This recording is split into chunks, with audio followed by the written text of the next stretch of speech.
Integrated Payroll and Personal Information System (IPPIS) is a federal government reform initiative to centralize payroll, facilitate easy storage, updating, retrieval of personal records, and for planning, budgeting, and compliance with global best practices.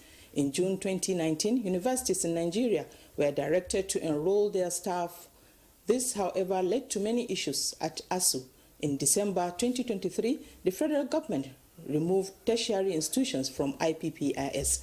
What had been the issue, and how do the tertiary institutions see this development? Stay with us for answers to this and more on Panorama, coming to you from the Sokoto Network Center.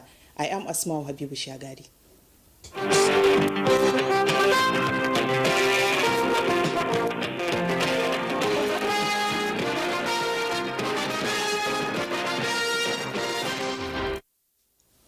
Nigeria is seeking a much more strengthened cooperation with France to address the prevailing threat of terrorism in Nigeria and in West African sub-region.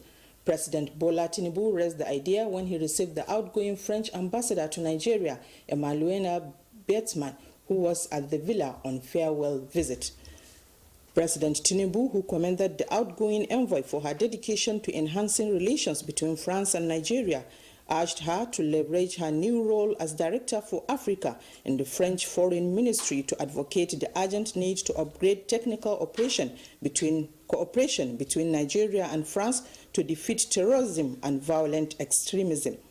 Reflecting on her tour of duty in Nigeria, Ambassador Emmanuela Bertman shared notable achievements, highlighting France's significant investments and remarkable increase in bilateral trade. She pointed out that France is among the top foreign investors in Nigeria, with over $10 billion in investment stock, and with bilateral trade increasing by 51% in 2021 and 2022. Recognizing Nigeria's pivotal role in regional security and stability, the outgoing ambassador emphasized the close collaboration between France, Nigeria, and other key partners in fostering sustainable international peace, security, and development.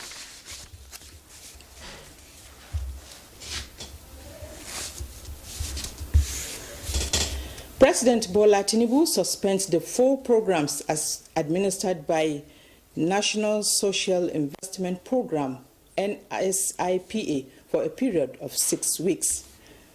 They are N-Power, Conditional Cash Transfer, Government Enterprise and Empowerment, as well as the Homegrown School Feeding. The suspension is in line with the ongoing investigation on the alleged mismanagement of funds in the agency. A ministerial panel has also been constituted to conduct a thorough review of the agency's operations with a view to recommending necessary reforms of the NSIPA.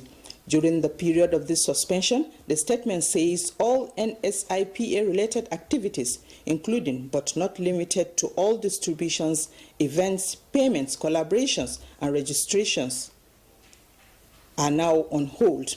The President assures Nigerians that his administration remains committed to ensuring that the agency operates optimally for the benefit of vulnerable Nigerians. The Supreme Court sitting in Abuja has reversed the decisions of the Kano State Governorship Election Petition Tribunal and that of the Court of Appeal Abuja, which nullified the election of Abba Yusuf as governor of Kano State. The 5-man panel of justices led by Justice John Okoro, in a unanimous decision, affirmed Abba Yusuf as the duly elected governor of Kano State. Dele Atumbi of our Judiciary Desk reports on this issue and 3 other governorship appeals. State Governorship Election Petition Tribunal in September nullified the election of Abba Kabir Yusuf of NNPP as the governor of Kano State and pronounced Nasiru Yusuf Gawuna of the All Progressives Congress as governor-elect. The Court of Appeal sitting in Abuja in November 2023 upheld the decision of the tribunal, which cancelled 165,616 votes from NNPP votes due to the absence of stamping of the ballots. In a substantial verdict, the Supreme Court restored the cancelled votes and made a consequential verdict by pronouncing Abba Kabir Yusuf as the duly elected governor of Kano State. Justice John Iyango Koro, who delivered the lead judgment, held that the law of natural justice was turned upside down by the two courts below to arrive at the unjust and unfair decision. The court thereafter allowed the appeal of Governor Abba Kabir Yusuf. The Apex Court also allowed the appeal of the Plateau State Governor Caleb Mutfwang. Though the tribunal upheld the election of the governor, the Court of Appeal sitting in Abuja nullified the declaration and return of the governor. In a well-considered verdict of the Supreme Court, the five-man panel of justices averred that the Court of Appeal lacked jurisdiction. The Apex Court reversed the decision of the Court of Appeal and found merit in the appeal by Governor Caleb Mutfwang. The Apex Court also dismissed the two appeals against the election of Governor Babajide Sanwo-Olu of Lagos State. The candidates of Labour Party and PDP were the appellants in the matter. The court affirmed the declaration and return of Babajide Sanwo-Olu as governor of Lagos State. The appeal of Sadiq Abubakar of the APC on the conduct of the Bauchi State governorship election was equally dismissed. Sadiq Abubakar challenged the election of Governor Bala Muhammad. The Supreme Court dismissed the appeal for lacking in merit due to the inability of the appellant to substantiate alleged non-compliance with the provisions of the Electoral Act 2022 in the conduct of the election. By the verdict of the court today, we believe that democracy is back on track in Nigeria. And it is the attestation and affirmation of good governance and faith in the judiciary and the judicial process. I want to thank their lordships who have today restored confidence in the judiciary. Their lordships have demonstrated courage that justice is still available in Nigeria. All of us here and our colleagues who are not here are extremely gratified that the Supreme Court has corrected the obvious errors that were committed by the lower courts. The verdicts of the Supreme Court have put paid to all litigations on the conduct of governorship elections in Kano, Lagos, Plateau, and Bauchi states. In Abuja, Dele Atumbi, NTA News. Reprieve has finally come the way of the governors of Zamfara, Cross River, Abia, and Ebonyi states as the Supreme Court validated their victory at the March 18, 2023 governorship election. Olabode Arewa reports that the Supreme Court panel of justices, which sat on the fourth appeal, delivered concurrent verdicts on the appeals. No doubt that Lawal of Zamfara filed the appeal against the decision of the Court of Appeal, which had declared former governor, now Minister of State Defense, as winner of the Zamfara governorship election. The Apex Court, after reviewing the arguments canvassed by all the parties, held that ex-governor Matawale's claims that election irregularities took place on election day were not supported by evidence. It therefore upheld Governor Dauda's victory. The Apex Court also upheld the victory of Abia Governor Alex Oti in the appeals filed by Oke Aiwe of the People's Democratic Party and Ikechi Emenike of the All Progressives Congress. The Apex Court, in doing so, threw out the appellant's claims that Oti was not a registered Labour Party member, as at the deadline prescribed by INEC for parties to submit their candidates' names. In the Ebonyi State governorship election appeal, the court also affirmed the victory of Governor Francis Nwifuru after dismissing the appeal filed by Chukwuma Odi of the People's Democratic Party against the decisions of the appellate and trial courts. Similarly, the Apex Court affirmed Cross River State Governor Basi Otu's victory at the 2023 election after dismissing the appeal filed by Professor Sandy Ono. Today, the Supreme Court did marvelously well, and I am happy. We are happy that today, Abia people can rest. Mr. Governor's election has been further validated by their lordships. In reaching these decisions, the Apex Court observed that issues of political party membership remained an internal party affair. Especially, let me thank the courts for delivering justice to the people of Ebonyi State. It is the last bus stop for the candidates who contested against the victorious governors. From the Supreme Court, Olabode, 'Olabode 'Arewa, NTA News. 'Arewa, NTA News.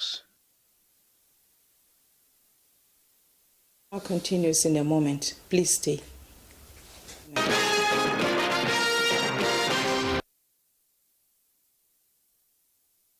Justice Umar Abubakar and Sadiq Usman have been sworn in as Chief Judge and Grand Qadi of Kebbi State, respectively. Governor Nasir Idris presided over the inauguration of the two appointees in Birnin Kebbi. Correspondent Abdul Jalil Muhammad Bawa reports. That was Governor Nasir Idris administering the oath of office to Justice Umar Abubakar as the Chief Judge and Sadiq Usman as the Grand Qadi of the state. The governor charged them to uphold the virtues of professionalism in the discharge of their duties. I will make sure that we will do justice to the judiciary. We will reform the judiciary. And we will also create an environment for you to operate, inshallah. We appreciate the continued and collective support and cooperation from our royal judges, guardians, our sponsor, and all other stakeholders. Governor Nasir Idris also inaugurated chairmen of boards and parastatals in Kebbi State. In Birnin Kebbi, Abdul Jalil Muhammad Ba, NTA News. And now to our discussion segment, which is on removal of tertiary institutions from IPPIS, the way forward. And I have with me in the studio Professor Muhammad Nuruddin Al-Mustafa, Chairman, Academic Staff Union of Universities, Usman Danfodio University, Sokoto branch. Sir, you're welcome to Panorama. Good evening, viewers. In June 2019, the federal government directed that all universities should enroll their staff into the IPPIS. What was the reaction of ISU on this? So thank you very much. I think at that time we engaged the federal government that that violates the university law, which is University Miscellaneous Act, because the powers of the governing the university is in the hand of the governing council, and integrated payroll and the management of staff information should be the work of the university council. We don't have much problem with the payroll as per se, because we had several payrolls for the payment of staff, which is managed by the university. But this time around, this is a centralized payroll that includes information of staff. And we told them the system, because when it was introduced earlier and implemented for the civil servant somewhere around 2013, 2014, we were invited, and the government of the day at that time inaugurated a committee. Unfortunately, when the government lost election, that committee didn't work. We highlighted all the problems associated with the IPPIS, but the government of the day at that time refused, and they forcefully put us in that IPPIS, and the rest is history. I think you heard what happened recently about it. Okay, government said the system is to promote transparency and accountability in government expenditure and centralize the payroll, promising to take care of the peculiarities of the university. Was this done? Actually, not. The government may say what they want to say because they want to promote their product. But as consumers, as those that are affected by it, we told them that committee that actually I said earlier was meant to address those peculiarities. Because the actual IPPIS was actually produced with only normal civil servants. So, but as federal universities, we have our own peculiarities which were not captured in that IPPIS. So the committee were meant to address those issues and then incorporated into IPPIS. But unfortunately, they didn't listen to what we were saying at that time, and they forced us in it. So our peculiarity was not captured, and that led to many avoidable crises in the education sector. Some of which you heard about, exodus of, this Japa syndrome, maybe you heard about it. Many people left the education sector looking for elsewhere, and a lot of our entitlement were cut up by the system, because it just applied what is not peculiar to us.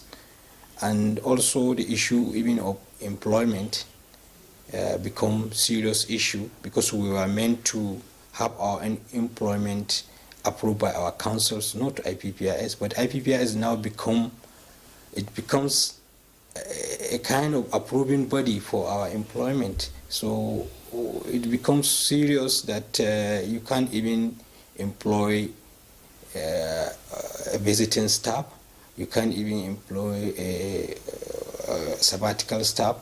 In the university, we have one peculiarity, maybe in the theater art or whatever. If we see you with some potential, we can invite you, we can employ you for certain months to teach our students some of the skills you have, and we paid you. That is part of our independence, and that's what the autonomy gave us. But all those were shredded by the IPPIS, and because of that, we lost a lot of prominent staff.